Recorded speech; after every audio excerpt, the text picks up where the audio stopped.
Okay, we now get to the Cronulla Sharks in our 2021 NRL season preview series. Last season they were 8th overall. They were knocked out in the first round of finals by the Raiders, but they finished the regular season with 20 points. That's 10 wins and 10 losses.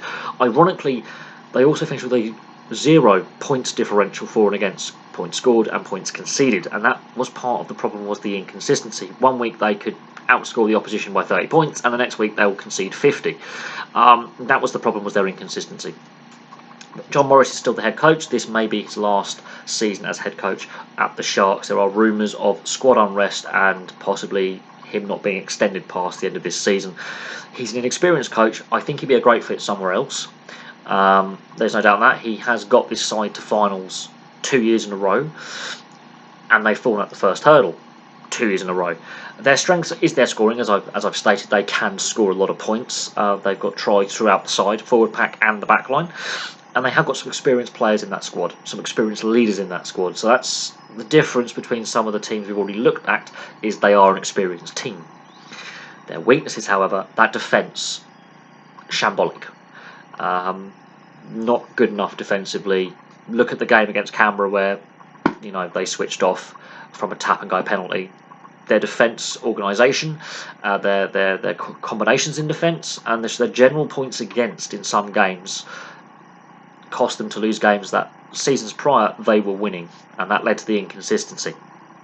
Injuries is where I'm going to really dig into this side, and there has to be question marks over their training regime. Matt Moylan, will we get a full season out of him? He's known to be a lazy trainer. He's known to be a difficult player to handle, difficult personality, but he's constantly injured. Can we get a full season out of him? Shaun Johnson, that could be career-threatening Achilles. He's not going to be fit to start the season at this point. He may do, but that's a long-term injury layoff. Andrew Fafita is playing on one leg. That's a problem. He's a key forward leader. Wade Graham has had a few knocks and bumps and bruises, although he generally is trying to carry the side on his back pretty much, with Hamlin and Toby Rudolph in the forward pack helping him. There is issues with, yes, they've got some experienced players in that squad, in Fafita and Graham and Johnson. The problem is a lot of them are injured a lot of the time, and they're not actually playing on the field, and that is an issue going forward. There's also rumours of massive squad unrest, which could lead to John Morris being shown the door. There are rumours that he may have lost the dressing room last season.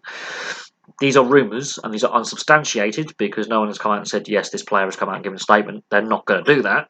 But this could be John Morris's last season. Whether he makes the full season, we'll have to wait and see. My prediction is they're going to miss the finals. This squad is too banged up, and there's not enough. While there's experienced players in that squad, not enough depth in that squad. And if they defend like they defended last season on a full season this season, they're not going to make the finals. I mean, if the season had gone to the full length, the Titans and the Warriors, I think, would have leapfrogged them and the Manly Sea Eagles. That's my personal opinion. Maybe even leapfrogged the Newcastle Knights. There were 3 teams that could have missed out on finals, and a couple of teams that could have made finals had it been a full-length season. And I think the shortened season got this side over the line because they were showing signs that they had run out of steam, and their inconsistency is, well, damaging. The fact they got away with 10 wins and 10 losses is a miracle in my eyes.